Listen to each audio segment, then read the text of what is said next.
자, 시작할게요. 117페이지 손해배상 책임과 업무보증의 설정 의무. 그래서 손해배상 책임 제도 의의라든가 업무보증의 의미 이런 것들은 뭐 익히 다 아실 거고요. 넘어가시고 손해배상 책임의 요건.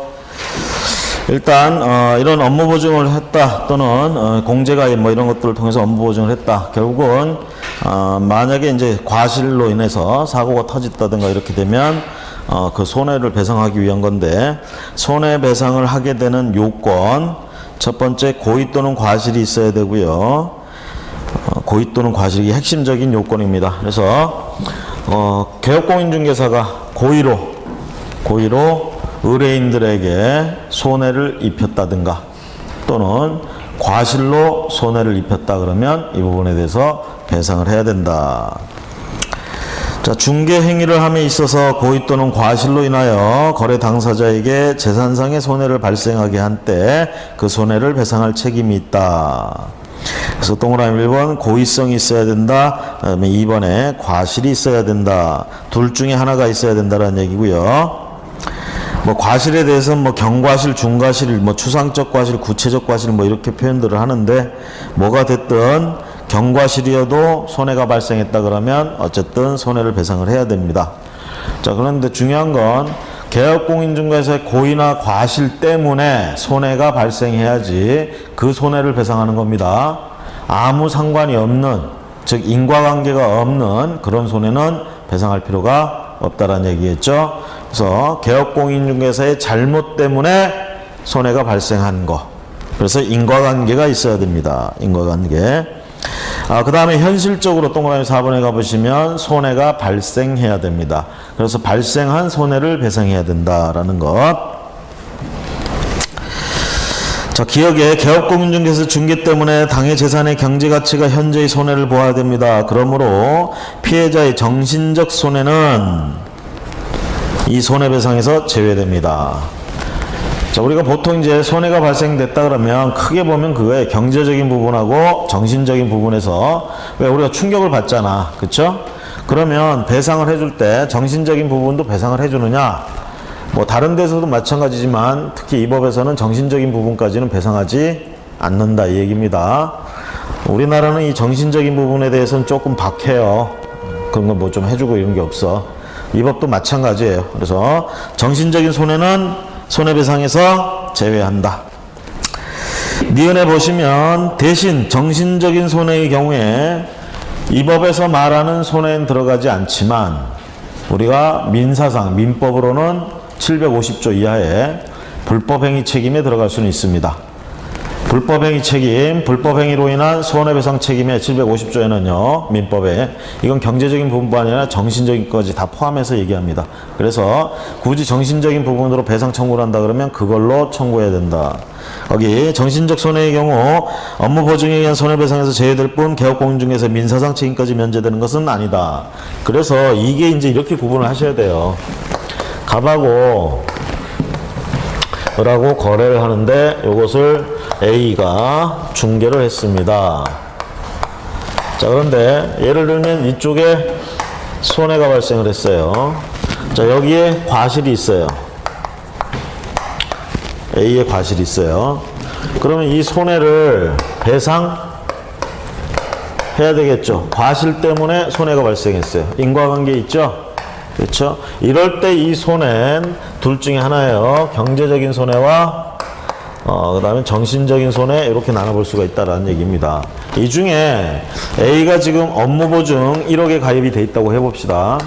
그러면 공제가입 해놨다. 그럼 협회에서 공제가입돼 있는데 손해가 예를 들어서 5천만 원이 발생을 했다.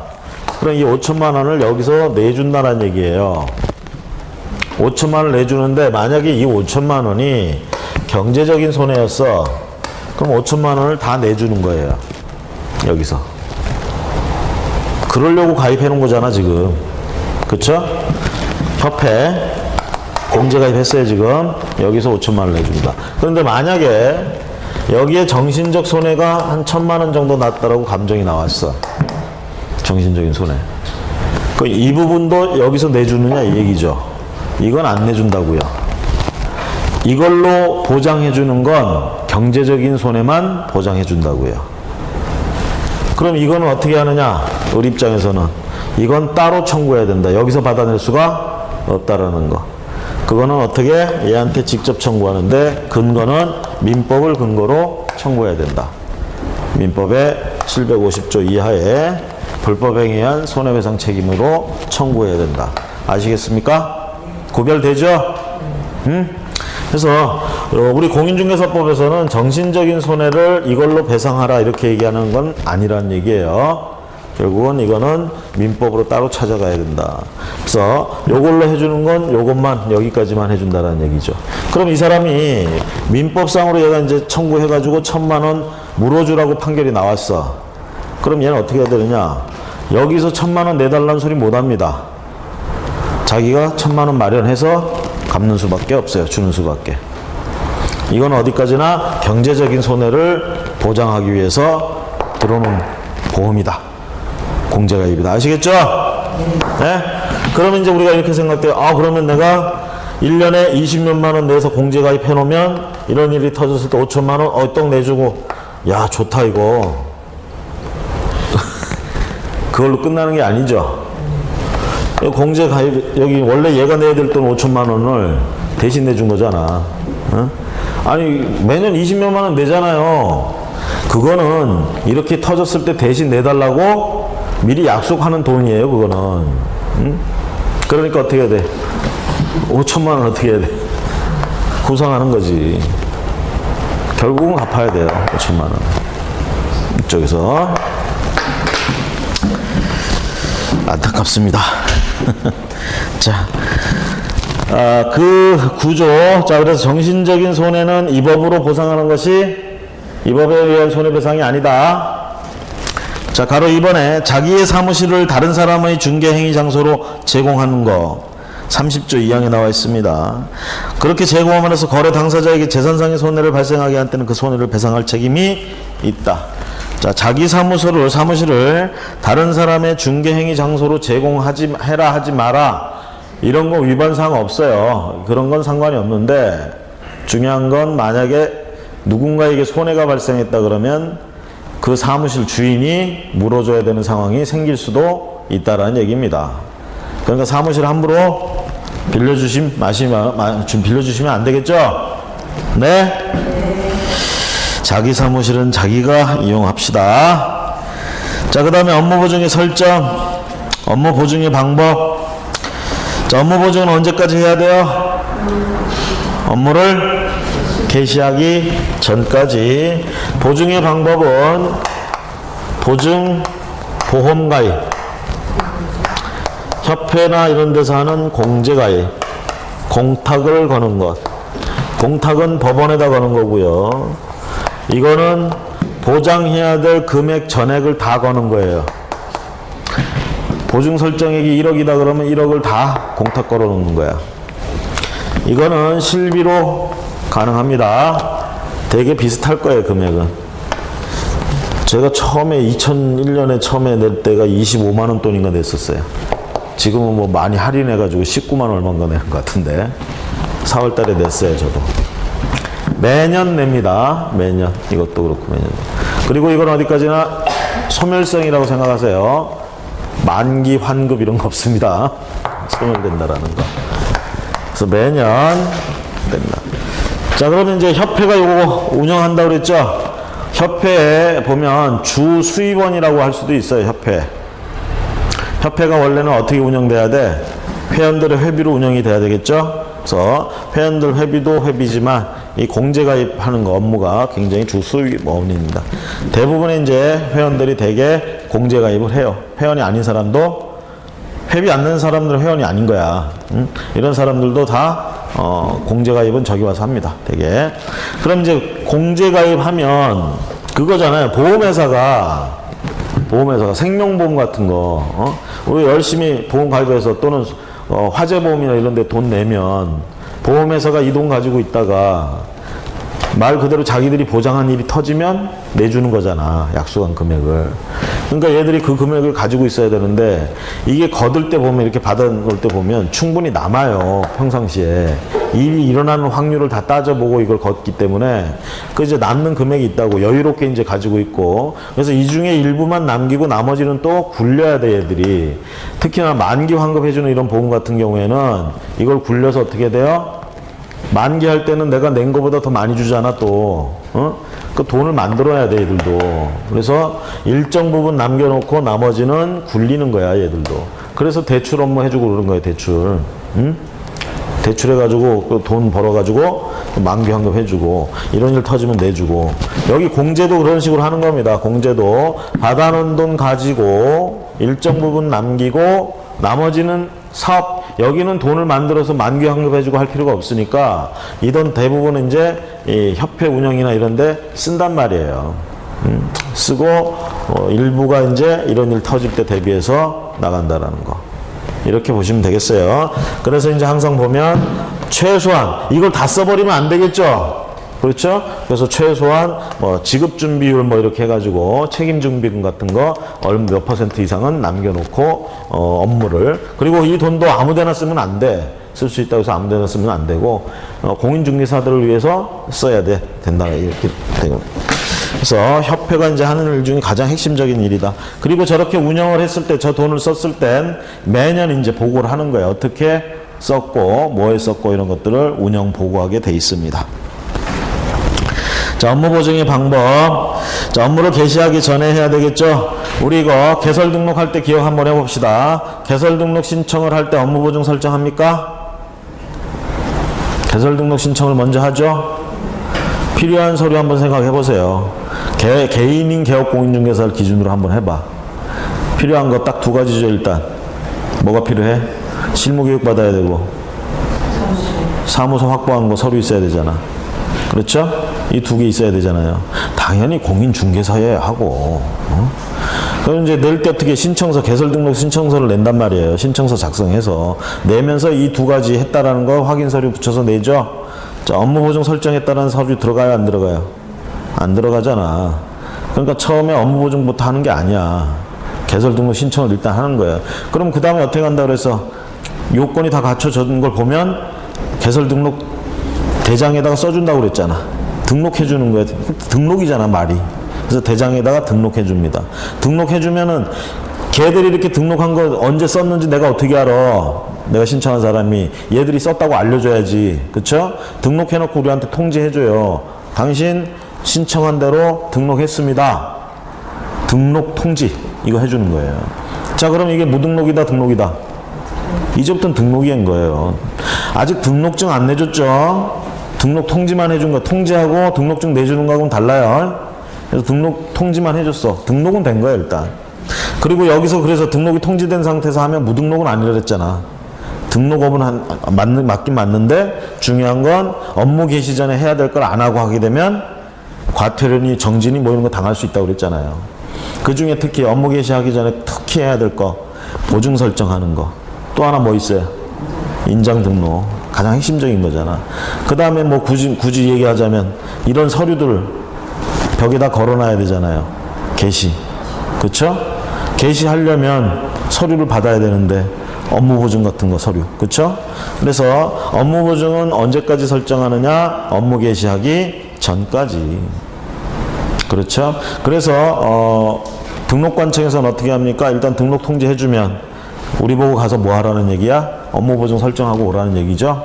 그래서 우리가 업무 보증 설정하고 와서 얘기하죠. 설정했다고. 그러면 그때서야 뭘 내준다고? 등록 통지서를 내준다고. 그러니까 등록 통지서가 아니라 등록증을 교부해 준다고. 그럼 등록증 교부해 받았으니까 이제 어떻게 벽에다가 걸어 놓을 수가 있잖아요. 벽에 거는 것 중에 등록증 있잖아요. 그 다음에 업무 보증 설정했으니까 보증 설정서 있을 거 아니야. 그것도 걸어 놓을 수 있고요. 이렇게 하고 인장 등록은 우리가 편의를 봐주기 위해서 인장 등록을 언제 할 수 있다고 그랬또? 그쵸. 개설 등록 신청하면서 동시에 같이 인장 등록 신청도 할 수 있다고요. 원래는 인장 등록도 업무 개시 전까지만 하면 되는데 보통 두 번 왔다 갔다 하기 귀찮으니까 한 번에 개설 등록 신청하러 올 때 하라고 해준다라는 얘기예요. 됐습니까? 우리가 또 고용신고도 그렇잖아요. 고용신고도 만약에 처음부터 누군가를 고용해서 한다 그러면 개설 등록 신청할 때 같이 그냥 해버릴 수 있다 이렇게 얘기를 했잖아. 기억이 떠오르죠? 떠오른다고 해줘 제발. 제발 떠오른다고 해줘. 그래야 다음을 넘어갈 것 같아. 자, 넘어갑니다. 보증 설정. 자, 이게 이제 금액이 이제 제일 중요하죠. 업무 보증을 얼마만큼 해놔야 되느냐. 기억해 보시면 법인인 개업공인중개사는 2억 원 이상, 분사무소는 분사무소마다 1억 원 이상, 우리 개인들이 하게 되면 어떻게? 1억 원 이상. 그래서 일단 기본적으로 1억 원 이상 해야 되는데 법인은 2억 원 이상 해야 된다. 주된 사무소만, 분사무소는 우리처럼 1억 이상만 하면 되고요. 그 다음에 특수법인 중 지역농업협동조합은 1,000만 원 이상. 그렇죠? 나머지 특수법인들은 2억 이상. 나머지 특수법인들도 업무보증 해야 되죠? 그쵸? 업무보증을 해야 되는데 금액에 대해서는 별 얘기가 없잖아. 업무보증을 해야 된다 그러면서 그 걔들은 법인이잖아. 그 법인의 예에 따라야지. 그쵸?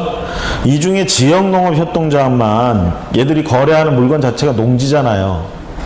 농지는 별로 가격이 안 나오니까 1,000만 원 정도만 해도 된다 해서 얘들은 1,000만 원인 거야. 나머지는 이 법처럼 하라는 얘기예요. 자, 그 다음에 공탁금의 회수. 자, 우리가 만약에 공탁을 했다 그러면 공탁을 했는데 아무 사고도 안 터지고 내가 개업 공인중개사로 활동하다가 폐업을 했어. 그럼 공탁금은 이게 소멸성이 아니고 그냥 법원에서 보관하고 있는 돈이에요. 그러니까 도로 찾을 수 있어야 되겠죠? 근데 다만 내가 폐업하자마자 찾을 수 있는 건 아닙니다. 3년을 기다려야 돼요.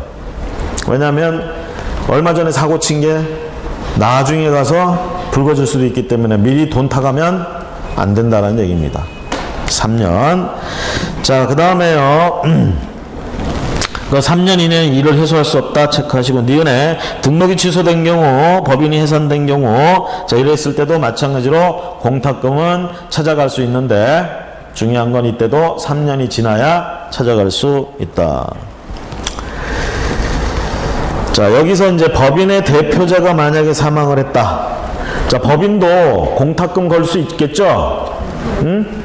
법인은 뭐 공탁금 못 거나 개인만 거는 게 아니에요. 법인도 우리 공탁금으로 갈래? 그러면 공탁금 하는 거야. 그런데 법인의 대표자가 사망했습니다.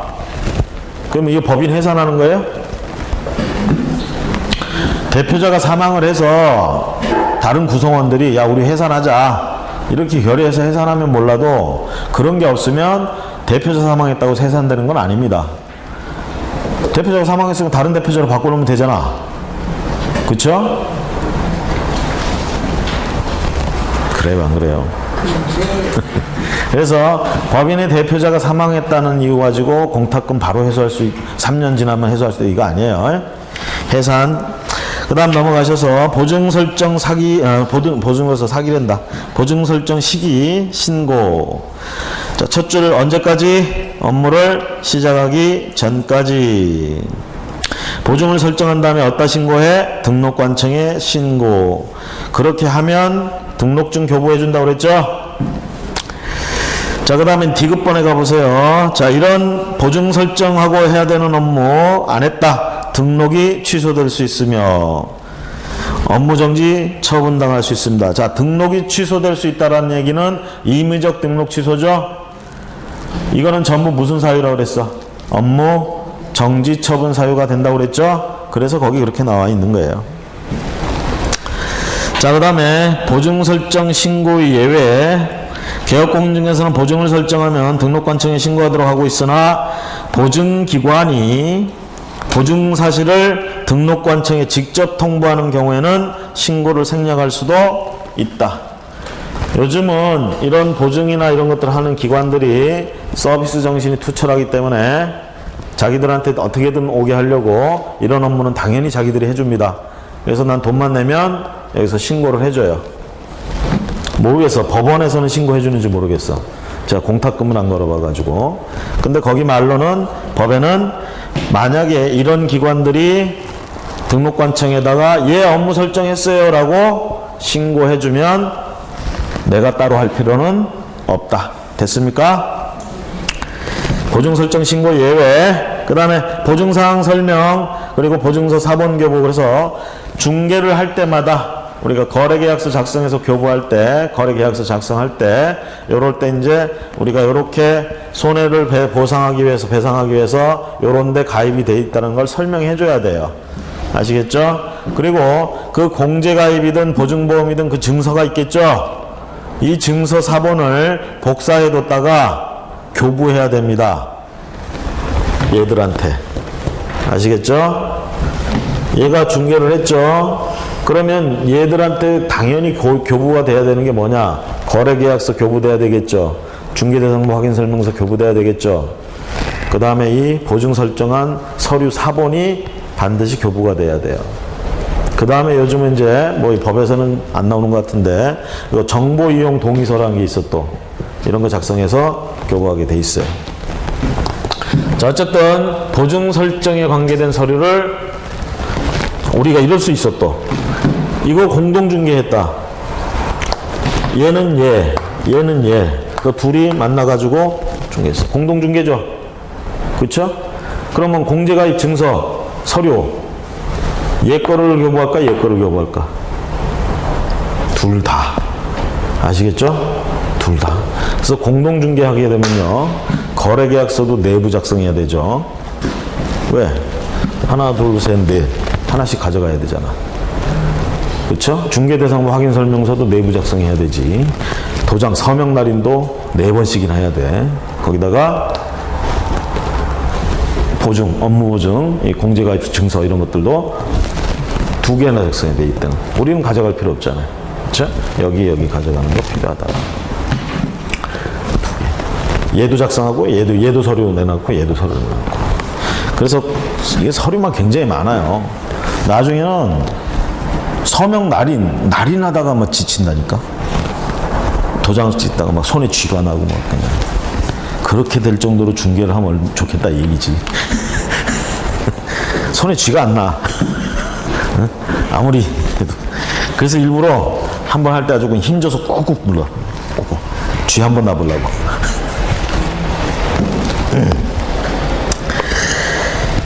자, 뭐가 됐든요, 어떤 게 됐든 일거리가 많은 게 좋은 거야. 그렇죠?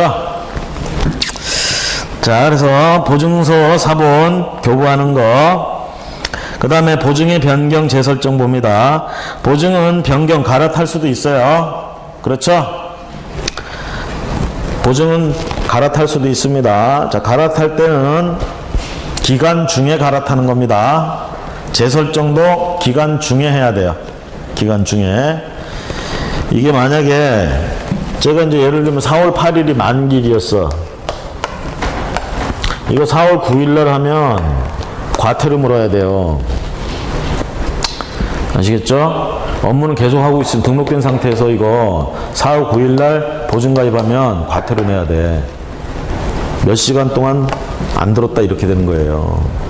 그래서 만기 돼갈 때 연장시키는 거 언제까지 해야 돼? 만기 되기 전까지 해야 됩니다. 만약에 바꾸고 싶다 갈아타는 것도 이게 살아있을 때 갈아타야 돼요. 끝난 다음에 갈아타는 거 아니에요. 갈아탄다 하더라도. 자, 그래서 보증은 변경하고자 하는 경우 이미 설정한 보증의 효력이 있는 기간 중에 다른 보증을 설정하고 증명서류를 갖추어 등록관청에 신고합니다. 거기 그 다음에 2번에 기간 만료로 인한 재설정 언제 하라고? 보증기간 만료로 인해서 할 때 언제까지? 만료일까지 두 번째 줄. 이해가 가시죠? 오른쪽에 디귿번에 가보시면 개업공인중개사가 휴업을 하였거나 업무정지 처분을 받은 경우에 그 기간 중에 보증의 효력이 만료된 경우에는 만료일까지 다시 설정하여 하는 것은 아니고 재개업을 할 때 다시 설정하면 된다. 요건 예외입니다. 국토교통부가 이렇게 해석을 내놨어요. 유권에서 이렇게 내놨다. 자, 그 다음에 보증설정 신고의 예외.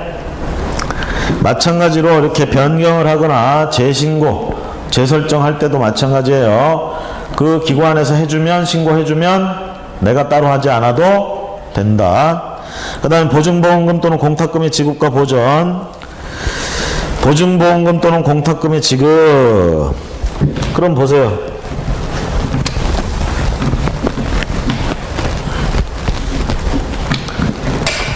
얘한테 지금 손해가 발생했대. 손해. 얘가 지금 중개를 했는데 얘한테 손해가 발생했어요. 그럼 얘는 이제 손해배상금을 받아야 되겠죠? 그쵸? 그럼 손해배상금을 여기 예를 들면 B라는 기관에 얘가 공제가입이든 뭐든 해놨어. 이 기관에서 지금 돈을 받아가야 돼요. 받아가는데 이걸 받아가려면 어떻게 하냐. 얘 그냥 가서 제가 잘못해서 나 손해 생겼어요. 돈 내놓으세요. 그러면 내주나? 뭘 믿고. 그쵸? 그래서 얘는 뭘 해야 돼? 먼저 얘하고 이제 피 터지게 싸우는 거예요. 먼저 얘는 당연히 너 때문에 나한테 손해배상이나 이렇게 얘기할 거고, 얘는 그게 왜 나 때문이냐, 난 잘못 없다 하고 싸울 거 아니야. 응? 아니 처음부터 얘가 와서 얘기했을 때 내가 잘못했어 이렇게 하는 경우도 있지만 아니라고 발뺌하는 경우가 더 많겠지. 그렇죠? 그래서 만약에 처음부터 얘기했을 때 맞다 그렇게 되면 둘이 합의하는 거예요. 그러면 얼마까지 해줄까 배상을 이렇게 둘이 합의하는 거야. 잘못을 시인하고. 그렇죠? 그럼 예를 들어서 3천만 원 정도면 되겠다. 그렇죠? 이렇게 합의를 해. 그럼 이 합의서를 써줘야 돼. 그럼 합의서 들고 찾으러 가는 거예요. 만약에 얘가 끝까지 아니라고 버텨. 그럼 얘도 별 수 없어. 소송을 제기하는 손해배상 청구 소송을 제기하는 수밖에 없어요. 그럼 이제 판사가 봤을 때 얘도 이제 입증하려고 노력할 거고 얘도 입증하려고 노력하겠지. 그러다 얘가 이겼어. 얘가 졌다라는 얘기는 손해배상 하라는 얘기죠.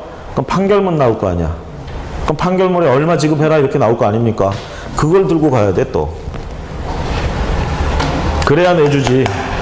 그렇죠? 그냥 와서 전대요 그럼 내주나? 그래서 그렇게 내줘서는 안 되겠죠? 그래서 결국은 이런 구조 속에서 이렇게 가입되어 있는 거 얘가 받아가는 거. 그럼 얘는 이제 그런 걸 보고 내줘야겠군 하고 내주고 얘한테 이제 부상한다. 이렇게 구조로 간다라는 거. 자, 그래서 기억해 보시면 가장 대표적으로 둘 간의 손해배상 합의서가 있다면 그거, 아니면 화해조서를 작성했다 그러면 화해조서, 아니면 소송이 붙었다 그러면 판결문이 나오면 판결사본, 이런 걸 들고 돈 찾으러 간다. 그 외에 이런 정도로 준하는 서류 같은 거 작성을 해서 제출을 해야 된다. 그 다음에 보증보험금 또는 공탁금에 보전해서, 자, 이렇게 해가지고 여기서 돈이 나가면 일단 이렇게 구상하는 건 둘째 치고 얘는 보증 든 거 또는 공제 가입된 거 탈락된 겁니다. 다시 가입을 해야 돼요. 다시 가입을 해야 돼. 재설정해야 된다는 얘기야. 거기 그래서 15일 안에 보증보험 또는 공제에 다시 가입하거나, 만약에 공탁금으로 나갔다. 예를 들어서 개인인 경우에는 1억 이상 있어야 된다고 그랬죠? 1억이 여기 법원에 있었어. 법원에 1억 법원에 넣어놨어요. 그러면 여기서 지금 3천만 원 내줬어. 얘한테 구상할 건 아니죠. 이 공탁은 어차피 얘 돈 나가는 거잖아. 근데 중요한 건 1억 이상 가입돼 있어야 되는데 3천만이 빠져나갔잖아요. 그럼 얘는 어떻게 해야 돼? 계속 업을 하려면 1억 이상 유지가 돼야 돼. 그래서 3천만 원을 또 채워놔야 돼요. 공탁금으로. 아시겠죠? 됐습니까? 다시 가입하거나 공탁금 중 부족하게 된 금액을 보전해야 된다. 어려운 내용은 아니죠? 다음 넘어갑니다. 123페이지. 계약금 등의 반환 채무 이행 보장 공고 이렇게 나오는데,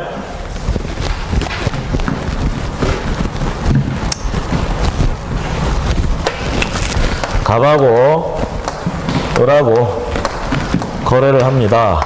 A가 이것을 중개하죠.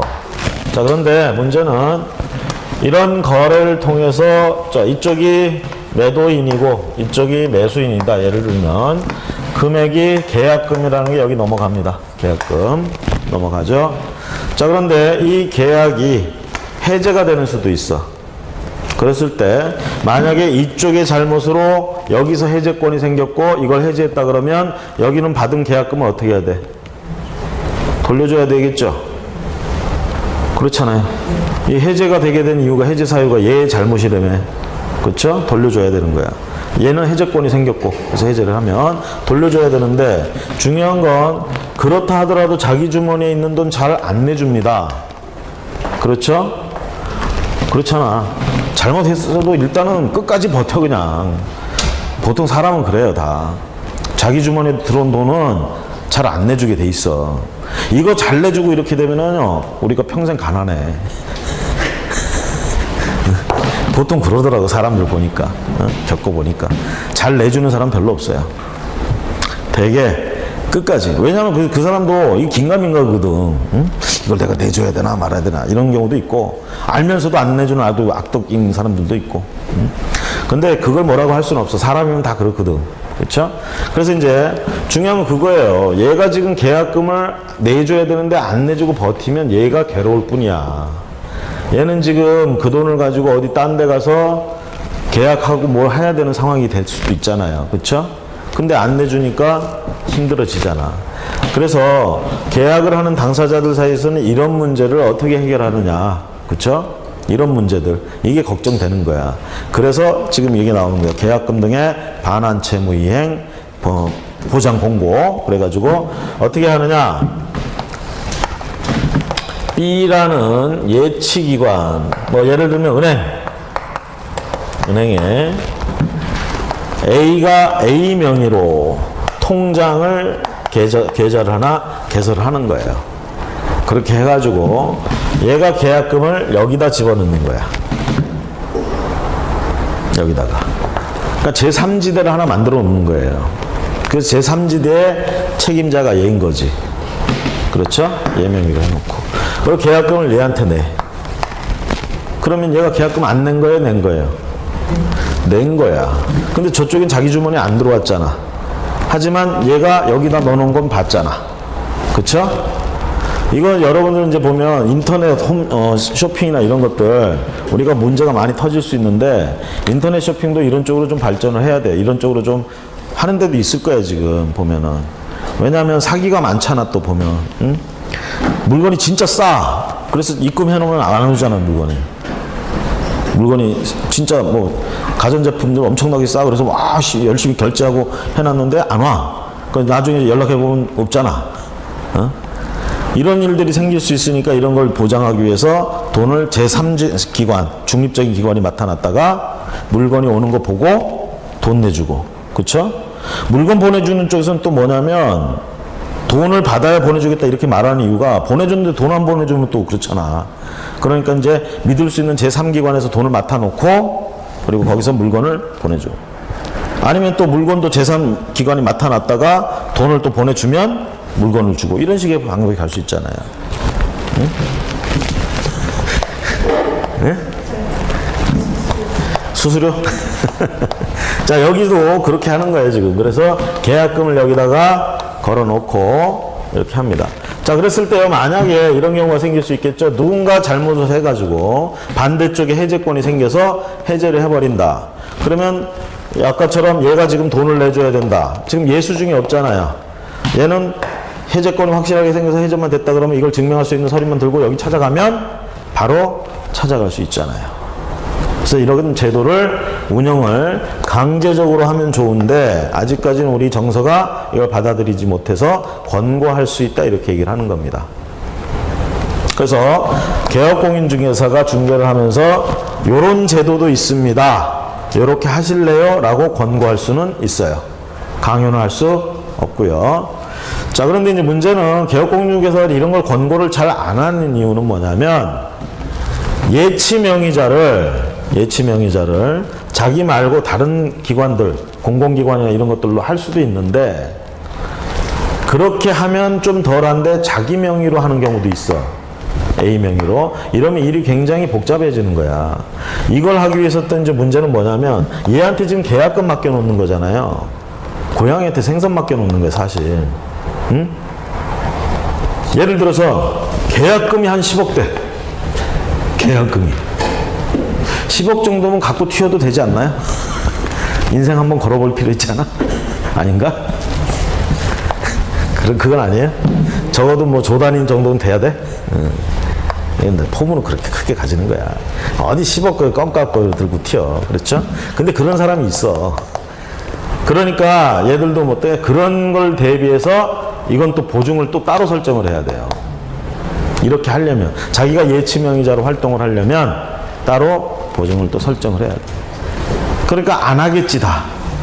그 보증 설정한다 그러면 또 그것도 수수료 들어가고 대신 물론 이렇게 권고해서 얘들을 이용하게 되면 그거에 대한 실비 들어간 건 받아낼 수는 있어. 그럼 그것까지 내가면서 얘들이 그렇게 이용하겠느냐 얘기지 또. 응? 그래서 실효성은 좀 의문입니다. 법에는 할 수 있다 이렇게 돼 있어요. 할 수 있다. 구조를 아시겠습니까? 구조. 자, 그래서 예치 권고 및 예치 명의자, 이거를 이제 굳이 얘기하자면 미국의 에스크로우 제도라는 게 있어요. 미국은 이런 게 이제 많이 발전돼 있는 나라입니다. 거기는 맨날 총 들고 다니다 보니까 언제 맞아 죽을지 몰라. 그래가지고 어떤 신용이나 믿음이나 이런 것들에 대해서 장치들을 많이 갖춰놓고 발전되어 온 나라예요. 그래서 에스크로우라는 것과 많이 비슷한 겁니다. 자, 그러면서 예치 권고 및 예치 명의자, 예치 기관, 예치 명의자 보시면, 자, 예치 명의자와 예치 기관은 그러면 구분돼야 되겠죠? 여기서처럼 이걸 예치 기관이라고 그러고, 거기에 이렇게 들어가는 걸 예치 명의자라고 그러는 거예요. 그래서 먼저 나온 게, 기획부터 나온 게, 자, 예치기관, 거래의 안전을 보장하기 위해서 필요하다고 인정하는 경우에는 거래계약서 이행, 거래계약서의 이행이 완료될 때까지 계약금, 중도금, 잔금, 계약금 등이라고 합니다. 이제부터 이거를 다음에 해당하는 자의 명의로, 자, 다음에 해당하는 자니까 기획부터 비유까지 예치 명의자라는 사람, 명의자라는 얘기죠. 응? 그래서 명의로 누구에게 금융기관, 공제사업을 하는 자, 그 다음에 자본 어쩌고 하는데 결국은 신탁업자 얘기하는 거야. 신탁업자. 그래서 이렇게 예치기관이 될 수 있는 애들은 어떤 애들이에요? 금융기관, 공제사업하는 애, 그 다음에 방금 봤는데 신탁업자. 이렇게 되는 애들이 기관 역할을 할 수가 있어. 그 다음에 예치명의자가 될 수 있는 건 기업부터 보시면 개업공인중개사부터 해서 비율권까지 쭉 나오죠. 자, 그러니까 얘도 어떻게 예치명의자가 될 수 있다. 그렇죠? 예치명의자. 그 다음에 은행법에 따른 은행 같은 것들, 얘들 금융기관이죠, 얘들. 그러니까 금융기관이 기관이면서 예치명의자라고도 할 수가 있다라는 겁니다. 자, 예치 권고의 목적, 첫 줄, 예치 권고의 목적은 거래의 안전을 보장하기 위함입니다. 목표가 여기 있어요. 거래 안전 보장. 그 다음에 계약금만 예치할 수 있는 게 아니라 중도금, 잔금을 예치하기 위해서 이 제도를 이용할 수도 있습니다. 그렇죠? 그 다음에 예치는 권고할 수 있습니다. 강요하는 것이 아니고, 다음 페이지 넘어가셔서 계약금 등의 예치기간 했을 때, 그러면 예치를 하게 된다 그러면 언제까지 예치할 수 있는 어느 기간만큼, 원칙이 뭐라고 돼 있어? 거래계약이 이행이 완료될 때까지 예치하는 걸로 할 수가 있는 게 원칙이고, 예외적으로 당사자가 중도 수령할 수 있는 경우가 있다라는 얘기입니다. 그래서 계약금 등을 예치한 경우 매도인, 임대인 등 계약금 등을 수령할 수 있는 권리가 있는 자는 당해 계약을 해지한 때 계약금 등의 반환을 보장하는 내용의 금융기관 또는 보증보험회사가 발행하는 보증서를 계약금 등의 예치명의자에게 교부하고 계약금 등을 미리 수령할 수 있다. 자, 보세요. 얘가 계약금을 내는 매수인이야. 만약에 얘한테 해제권이 생겨가지고 해제를 하면 얘가 내줘야 되죠. 얘가 안 내줄까봐 지금 여기다 넣어놨어. 그렇죠? 그러면 얘가 쟤 때문에 해제를 한 경우 얘가 가서 찾으면 되죠. 이번엔 거꾸로. 얘가 잘못을 해가지고 얘가 이 계약을 해제할 수 있어. 예를 들면 중도금, 잔금 지급 시기가 한참 늦어졌는데도 안 가져와. 그럼 계약 해제해버릴 수 있잖아요. 그렇죠? 여기서 그래 해제권을 행사해버리면 해제가 되잖아. 얘는 계약금을 낸 사람은 아니죠. 얘가 냈는데 얘는 해제할 수 있는 경우가 생기잖아요. 그럼 얘는 해제하면 원래 여기 계약금 와 있었으면 이거 해제하고 계약금 그거 어떻게 해요? 그냥 가지는 거잖아. 그쵸? 안 그래요? 잘못을 얘가 했어. 해제권이 그래서 생겼어. 그러면 또 계약금 해제 같은 거 생각해 보세요. 계약금 해제 같은 거. 결국은 얘가 포기해버리면 얘는 가지고 있는 돈 그냥 가지는 거잖아. 어? 근데 문제는 지금 이렇게 준 게 아니라 그 돈이 어디가 있어? 여기 와 있잖아요. 그러니까 얘가 잘못해서 얘가 해제권을 행사한다 그러면 얘가 해제하면 원래 돈이 여기 있으면 그냥 가지고 끝나는 건데 여기가 있잖아. 그럼 얘 여기 와서 찾아야겠지. 누구 때문에? 얘 때문에 지금 잘못돼가지고 됐으니까. 얘는 계약금을 가져야 될 권리가 있잖아, 이렇게 되면. 그렇죠? 그래서 얘가 이렇게 와서 찾아가는데 중요한 건 그겁니다. 얘가 해제권이 있어서 해제했지만 이게 잘못 알고 해제가 된 걸로 되면 문제는 뒤집어져서 무슨 소송이나 이런 게 붙어가지고 뒤집어져가지고 얘 잘못이 아니다 이렇게 돼버리면 얘가 해제한 게 소용이 없게 돼버리죠. 그렇죠? 그럼 어떻게 해야 돼? 먹은 돈 토해놔야 되잖아. 어? 그 여기 있었던 돈을 지금 끄집어 왔어. 일단 이것도 자기 주머니에 들어왔죠. 이렇게 또 뒤집어져도 버틸 거란 말이야 또. 그래서 어떻게 하느냐? 일단 얘가 해제권 행사하고 이 돈 찾으러 갈 때 만약에 나중에 이게 관계가 뒤집어져 가지고 얘가 토해내야 되는 상황이 되면 얼마든지 얘는 바로 토해놓을 수 있다라는 그런 보증서를 발급받아 와야 돼. 이 돈을 가져가려면. 아시겠죠? 그러니까 이용할까 안 할까? 그래서 얘가 그런 보증서를 지참해가지고 여기 가서 반환 청구하면, 여기 와서 지급 청구를 하면 여기 있던 계약금을 일단 내줍니다. 내줘요. 그 얘기입니다. 기억번 아시겠죠? 목소리가 힘이 너무 없어. 내가 능력만 되면 여러분들 그냥 몸보신도 시켜드리고 그러고 싶은데 제가 해드릴 수 있는 건 앞에서 떠드는 것밖에 없어서.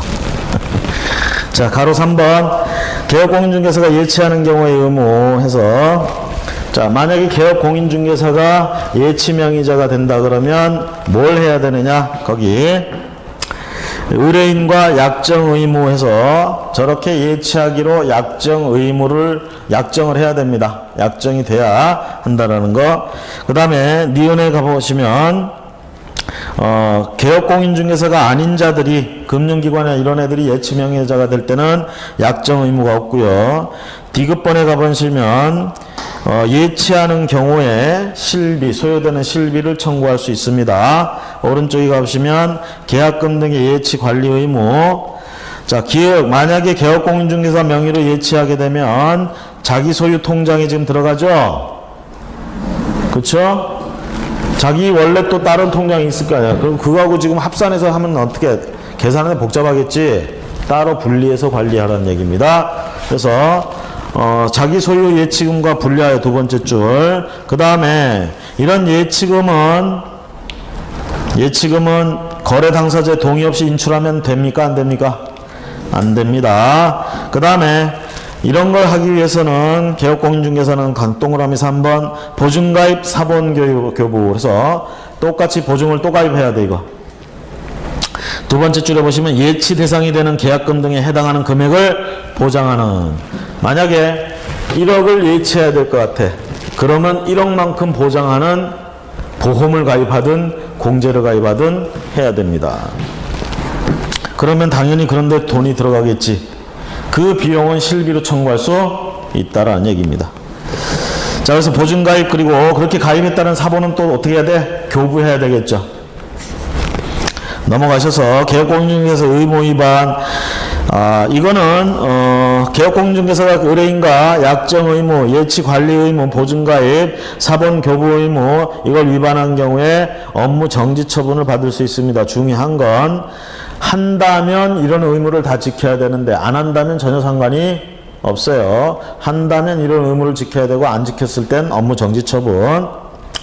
자, 그 다음에 실비를 받을 수 있는데 그 실비 비용을 초과해서 과다하게 받으면 또 1년 이하 1천만 원 이하 또는 그리고 또 등록 취소도 될 수 있습니다. 업무정지 처분을 받을 수 있고. 뭐 이거는 보장 한번 해주겠다고 했다가 그냥 응? 나 같아도 안 하겠다 씨. 응? 아직까지는 지금 우리한테는 좀 낯설어요. 낯설고 법에는 이렇게 돼 있는데. 자, 다음 넘어서 126페이지 개업공인중개사들의 금지행위. 각 행위의 세부적인 내용들은 우리가 여러분들이 그 교재에 있는 판례나 이 정도까지만 우리가 보시면 알겠고, 우리가 지난번에 이제 한번 설명을 해서 더 설명을 안 하겠습니다. 우리가 제목만 좀 보면 금지행위. 그래서 어떻게 머리말 따서 매매업 하면 안 되죠? 무등록자하고 관계되면 돼, 안 돼? 안 되죠? 그 다음에 초입니까?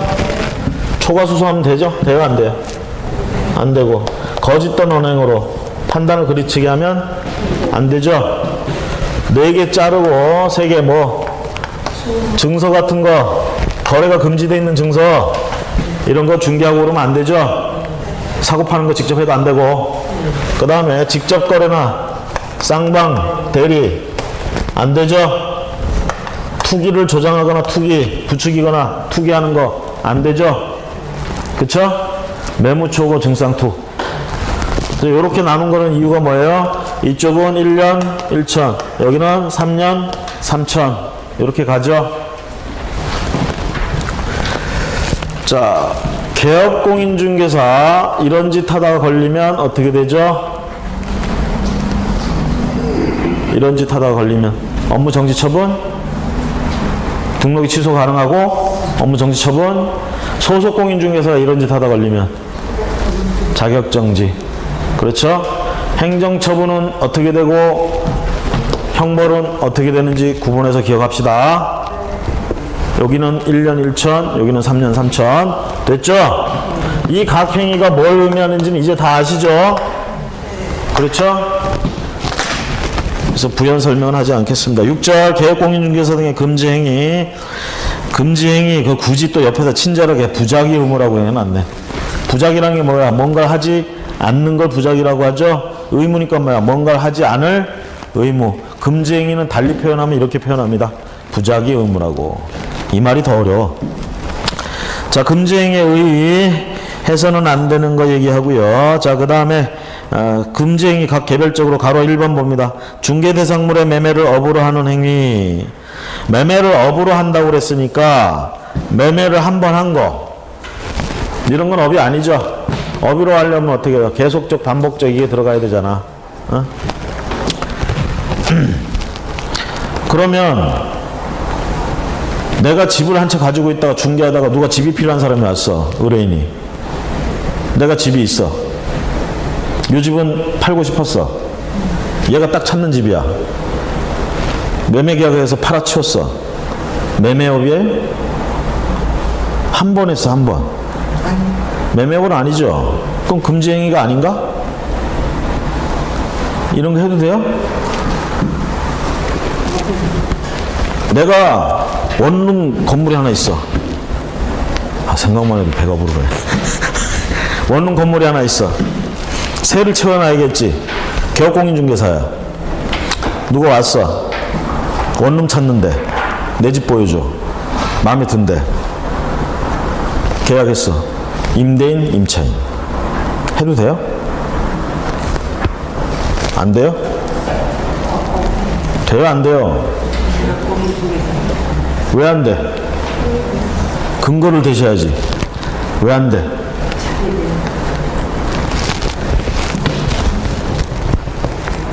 직접 거래 쌍방대리에 들어가잖아요. 직접 거래 또는 쌍방대리라고 돼 있잖아요. 우리가 이걸, 그럼 이걸 여러분들 기억이 잘 안 나시면 여기다 이걸 이렇게 하죠, 그냥. 증직투 이렇게 기억을 하죠. 직접 거래나 쌍방 거래. 내가 지금 한 게 직접 거래잖아요. 개업공인중개사가 의뢰인하고 직접 거래했어. 이거는 매매업이나 이것 때문에 처벌받는 게 아니라 이거에 걸려요. 직접 거래하지 말라고 돼 있잖아. 금지행위. 근데 했잖아. 그렇죠? 이해가십니까 이제? 이거 하지 말아야 되는데 왜 하지 말아야 되는지를 우리가 모르면 안 돼. 근거 다 있죠? 자, 그러니까 매매업을 하면 안 돼. 그럼 업으로 안 하는 거면 되겠네? 아니에요. 직접 거래에 해당돼 버리면 금지행위 들어갑니다. 그렇죠? 그래서 이렇게 결국은 내 집을 내가 어떻게 팔아야 돼?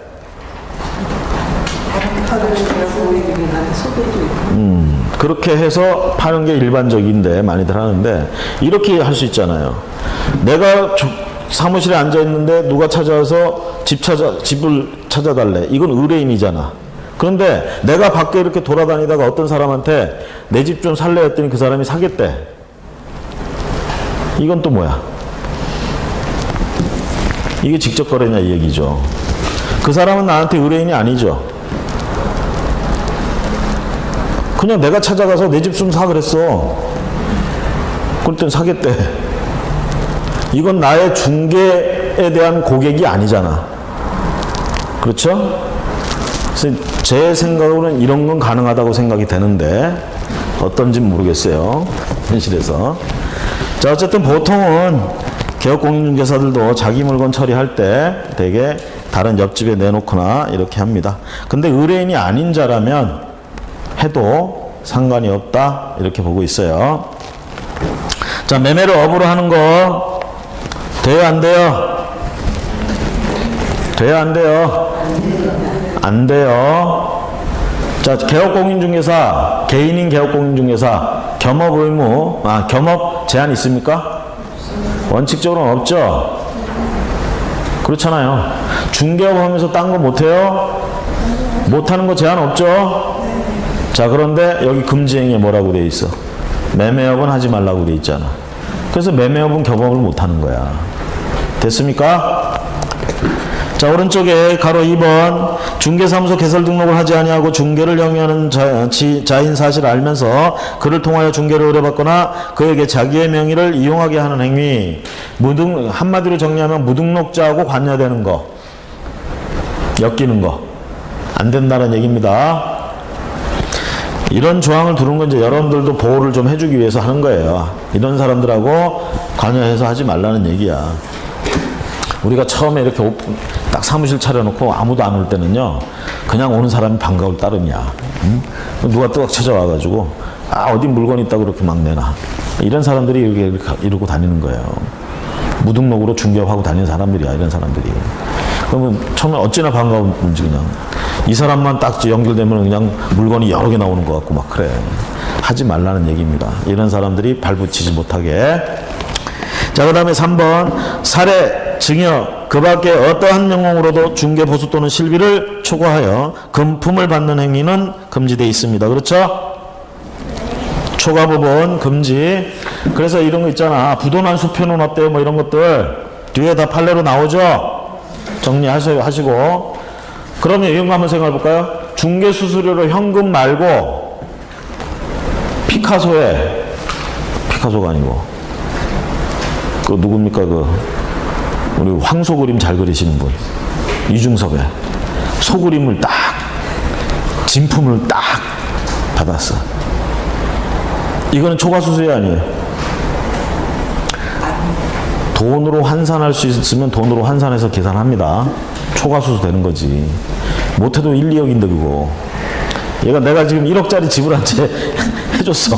중개해줬더니 고맙다고 이중섭의 소 그림을 딱 가져와. 거기다 딱 그러면 초과 수수예요. 아시겠습니까? 만약에 이런 게 초과 수수가 아니다 그러면 어떻게 되겠어? 돈으로 환산할 수 있는 이 그림이나 이딴 걸로 달라고 또 하겠지, 중개 수수료를. 응? 그렇잖아요. 이게 법이라는 거 보면 법을 만드는 자와 법을 요리조리 빠져나가는 사람 사이의 싸움이에요, 사실은. 자, 128페이지 하단부에 가로 4번 거짓된 언행으로 또는 그 밖의 방법으로 중개 의뢰인의 판단을 그르치게 하는 행위. 이것도 금지되어 있다. 자, 거짓된 언행 그 자체가 문제가 아니라 이런 것들 때문에 중개 의뢰인들이 잘못된 판단을 한다 이 얘기입니다. 그런 잘못된 판단을 끄집어냈기 때문에 그런 행위를 금지한다는 얘기고, 그 다음 여기까지가 이제 비교적 가볍게 평가되는 거죠. 1년 1천. 오른쪽에 5번 양도, 알선 등이 금지된 부동산의 분양, 임대 등과 관련 있는 증서 등의 매매 교환 등을 중개하거나 그 매매를 업으로 하는 행위. 여기부터는 3년짜리 들어갑니다. 그렇죠? 다음 넘어가시고요. 자, 우리가 형벌은 1년, 3년 이렇게 구분을 하는데 행정처분은 이렇게 구분하지 않죠. 그렇죠? 행정처분은 소속공인이냐 개업공인이냐에 따라서 소속공인은 그냥 전체 다 자격정지, 개업공인은 전체 다 등록 취소 가능 또는 업무정지 이렇게 되죠. 자, 가로 6번 130페이지 의뢰인과 직접 거래를 하거나 거래 당사자 쌍방을 대리하는 행위, 쌍방대리. 자, 직접 거래, 쌍방대리. 자, 직접 거래라는 거 설명했습니다. 아까 의뢰인과 직접 거래하는 거예요. 그거 금지되어 있습니다. 그 다음에 쌍방을 대리하는 것도 금지되어 있어요. 우리 법무사들 같은 경우는 등기 신청할 때 쌍방 대리 허용되죠? 그렇잖아요. 법무사들이 여기 서류 다 받아가지고 원래 등기 보통 소유권 이전 등기 공동 신청이잖아요. 둘의 서류를 다 들고 이게 둘 다 대리하는 거야. 쌍방 대리. 근데 이런 대리는 왜 가능하다고 그래요? 민법에서도 확정된 사실을 단순하게 이행하는 거기 때문에 새롭게 뭔가 권리관계가 변동하는 게 아니기 때문에 이런 거 쌍방 대리해도 된다 이 얘기입니다. 자, 그런데 우리 이 개업공인중개사들은 여기서는 쌍방 대리가 안 됩니다. 아시겠죠? 그러면 일방 대리는 일방 대리 한쪽을 대리하는 건 얼마든지 가능해요. 얼마든지. 왜 그런 경우가 많아. 이제 여러분들이 이렇게 열어놓고 있으면 왔다 갔다 하다가 이제 여러분들은 믿는 사람들이 생긴다고. 집주인이나 이런 사람들이. 그러다가 이제 이 사람들이 어디 저기 미국으로 이제 가서 몇 년간 살아야 돼. 그럼 여기 이제 집 같은 거 있잖아. 그거 다 서류 이렇게 남기고 가요. 관리해달라고. 그거 대리해달라는 얘기야. 쉽게 얘기하면. 그런 대리는 얼마든지 허용이 되는 거야. 근데 그 집을 갖다가 이제 누구한테 세를 놔주려고 그러는데 세 얻으려고 온 사람이 와가지고 그 집 좋다고 그러는데 계약서는 자기가 바빠서 못 오니까 뭐야? 나보고 다 하래. 이렇게 해서 작성하는 쌍방대리예요. 이건 금지되어 있다고. 이럴 때는 어떻게 해야 돼? 어떻게든 그쪽 사람이 시간이 될 때 작성을 하는 게 좋아요. 쌍방대리는 금지되어 있습니다. 직접 거래 쌍방대리 금지. 자, 7번 탈세 등 관계법령을 위반할 목적으로 소유권 보전 등기 또는 이전 등기를 하지 아니한 부동산이나 관계법령의 규정에 의해 전매 등 권리의 변동이 제한된 부동산의 매매를 중개하는 등 부동산 투기를 조장하는 행위. 자, 부동산 투기를 조장하는 행위면 앞에서 열거한 그런 행위가 아니더라도 투기를 조장하는 행위다 그러면 금지되어 있다. 아시겠죠? 대표적인 게 거기 있는 거야. 중간 생략 등기, 미등기 전매 이런 것들이 대표적인 투기를 조장하는 행위로 보고 있어요. 아시겠습니까? 거기 소유권 보존 등기 또는 이전 등기를 하지 아니한 부동산에 이런 것들 그런 게 중간 생략 등기나 미등기 전매입니다. 그렇죠? 그래서 우리가 처음에 집을 지어 가지고 그 집에 대해서 처음에 하는 게 보존 등기잖아. 그 보존 등기 안 하고 팔아치워요. 물건이 존재하니까 팔아치운다고. 그럼 산 사람 앞으로 보존 등기를 해버려. 원래 그거는 누구 앞으로 보존 등기를 해야 되는 거야. 처음에 지은 사람. 자기의 노력과 비용으로 들여서 지은 사람. 이 사람이 소유권을 짓자마자 보존 등기를 안 해도 취득하는 거고, 그리고 그것을 소유권 보존 등기를 해야 처분할 수가 있는 거잖아. 그렇죠? 그러면 소유권 보존 등기를 하면 소유권을 취득한 거예요? 건축했을 때 집을 지었어. 그러면 이거 소유권 보존 등기를 해야 소유권 취득해요? 안 해도 취득해요?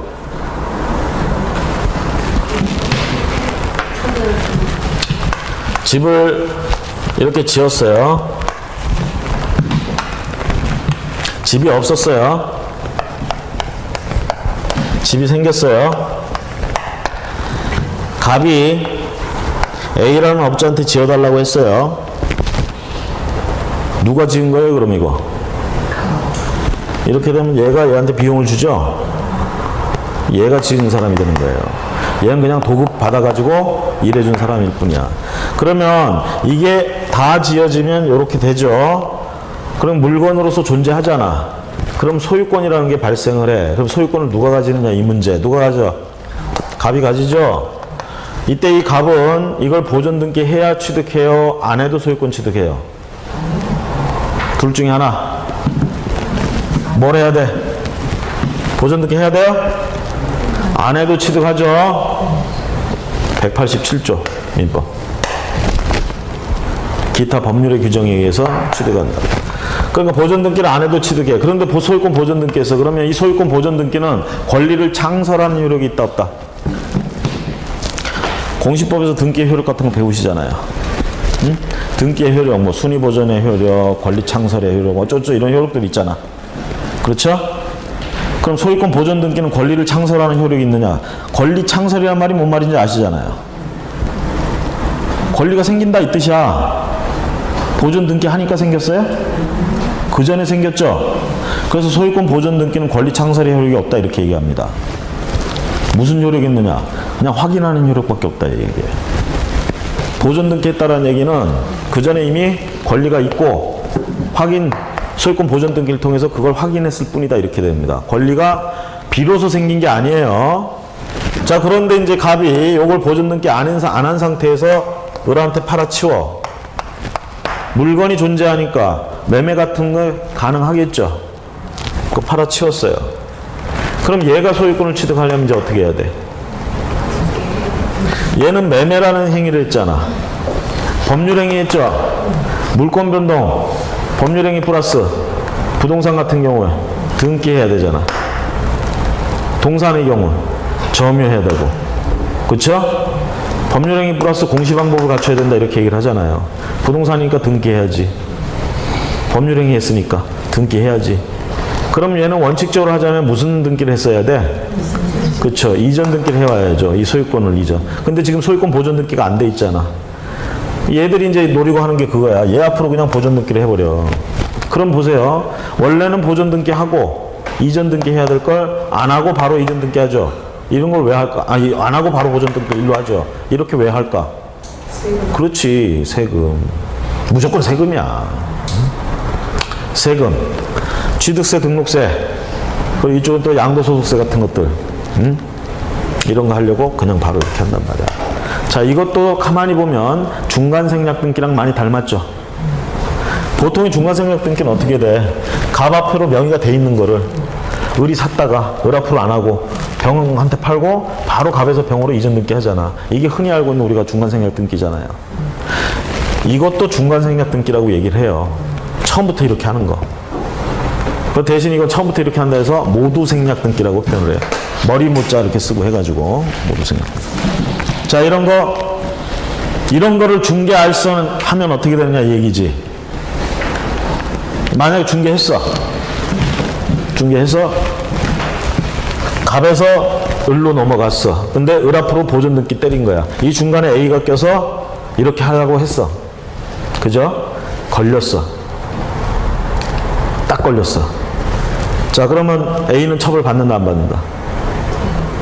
7번 위반이에요. 그쵸? 7번 위반. 그럼 얘들은 어떻게 될까? 갑하고 을은. 갑하고 을은. 저기서 이제 중간생략 등기의 효력을 생각하세요. 중간생략 등기 사법상의 효력은 유효야 무효야? 사법상의 효력을 인정해 주잖아요. 그쵸? 부동산 등기 특별조치법에 의해서 처벌받을 뿐이야. 소유권 취득은 인정해 줘요. 부동산 등기 특별조치법에 의해서 어떻게 벌금이나 이런 걸 잔뜩 때려맞는 거죠. 그걸 감수하고 하겠다면 하라 이 얘기예요. 소유권 취득은 인정해 줘요. 그렇죠? 하지만 이게 토지거래 허가구역이면 또 틀리죠? 토지거래 허가구역에서는 소유권 취득도 인정 안 해줘요. 토지거래 허가 쪽하고 다 연결시켜서 그렇게 머릿속에 넣으시면 되겠고요. 자, 7번에 그래서 중요한 건 이겁니다. 지금 7번 행위는 투기행위죠? 이게 전매 차익을 보려고 하는 거야. 근데 실제로 이렇게 해줬는데 전매 차익이 안 났대. 번 게 없다는 얘기죠. 그러면 이거에 해당 안 되느냐 이 얘기예요. 두 번째 줄에 뭐라고 돼 있어?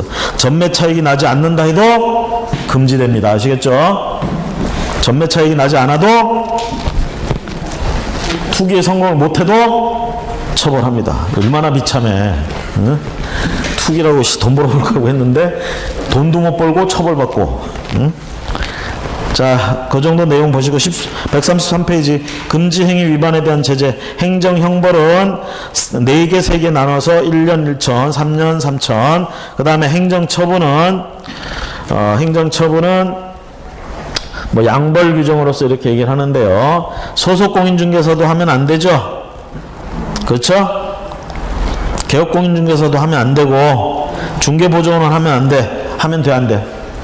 중개보조원도 하면 안 되지. 이런 건 금지 행위는. 그렇죠? 근데 얘들이 하면 누구 행위로 봐? 개업 공인중개사 행위로 보니까 결국은 양벌 규정에 의해서 행위자뿐만이 아니라 개업 공인중개사도 처벌받는다 이 얘기죠. 그렇게 벌금을 물 때는 어떻게? 벌금형으로 한다는 얘기죠. 양벌 규정은.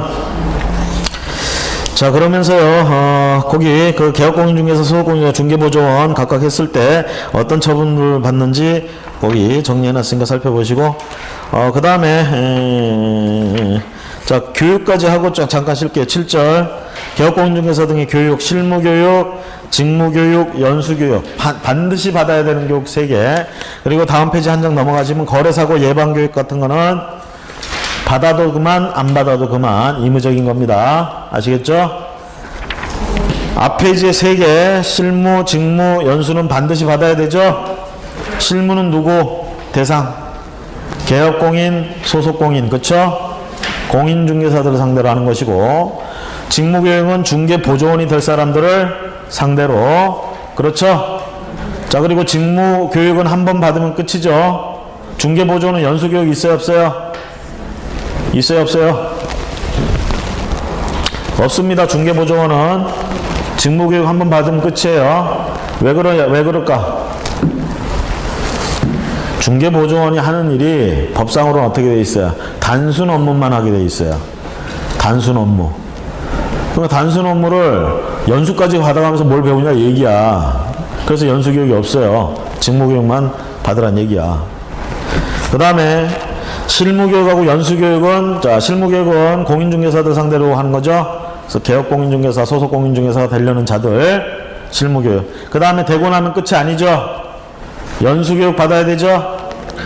자, 135페이지 연수교육 2년마다 시도지사가, 자, 실무교육하고 연수교육은 누가 실시해? 시도지사. 직무교육은 누가? 시도지사 또는 등록관청이 이렇게 되어 있습니다.